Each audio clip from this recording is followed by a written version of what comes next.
this is Mercy and welcome back to my channel. So for today's video, gagawa po ako ng dalawang video. Actually, ginawa ko ngayon. So first off is itong, ginawan ko ng review itong Mumuso eyebrow pencil na to. Hindi ko alam kung anong shade niya, or I don't have any information for this because binigay lang po ito sa akin. So if you would want to know my thoughts about the product, then you can click continue, or you can continue with the video. So ito-try natin tong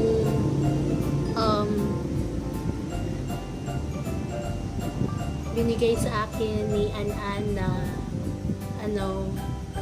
pangkilay.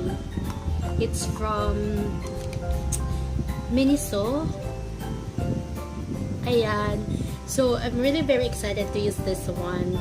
This is going to be my first time. First time na gagamit ako ng Mumuso product. So shout out sa mga may. So let's try this out. Actually, nagamit ko na to, guys. Maganda siya kasi ano siya, cream and siya.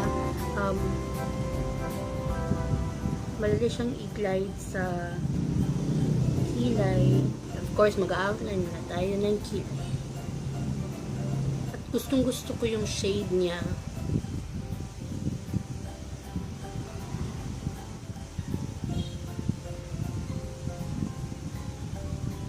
Pero konti lang pala yung product niya sa konti lang yung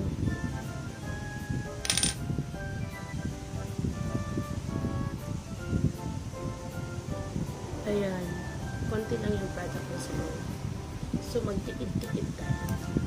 Pero pigmented naman siya, kaya you don't need to put a lot of products naman sa kilay.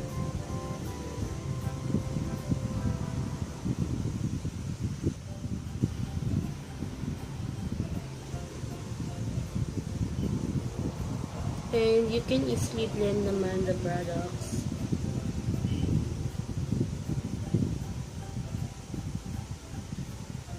Ang nanonotice ko lang, parang ayan o, na-erase yung product niya pag binabrush mo. Siguro napalakas lang yung pag-brush ko.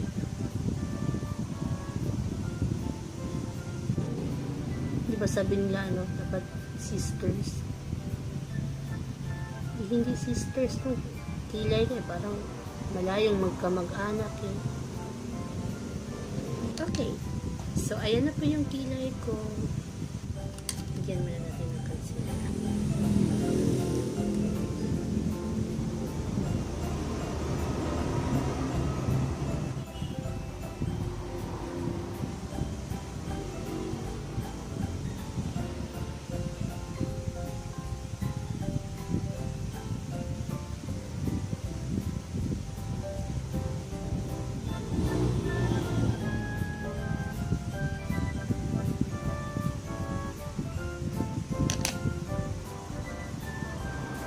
As you can see, nahulas na yung makeup ko because film ko to how many hours after I filmed my review for the Mumuso eyebrow pencil.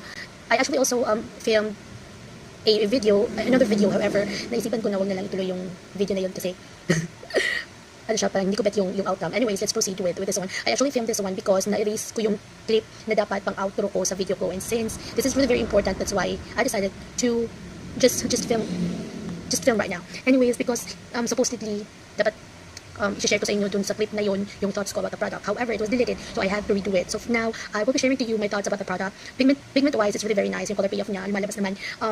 Yung packaging is a packaging, parang yung look ng product is really very nice. It's really very fancy. So maganda siya for the consumers or for the buyers.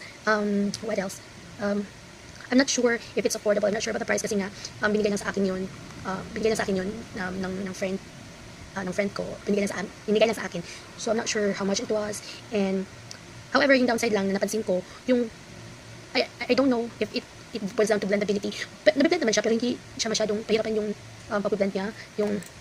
Or siguro, sobrang harsh ko lang mag-blend. Anyways, kasi as you can see the video, parang may nabura somewhere sa part na dito ata yun. So, pag brush kong gano'n, nabura siya. So, I think it's not it's not a good side or a good part of the product. But overall, anyways, yun lang naman yung downside niya. But overall, it's really very nice. And I think it's long lasting kasi how many hours na parang andyan pa rin yung product sa kilay ko. I think it has been more than 6 hours already that I have it on my kilay. Tas syempre, nabura na yung eyeshadow ko kanina. kasi naman, naghilamos ata ako, or basta, or hindi, or parang nanghilamos ako. So, ayan, kahit na nanghilamos ako, meron pa rin natitira dyan sa kilay ko. So yeah, that's it for now. Thanks for watching. I hope you enjoy. Ciao!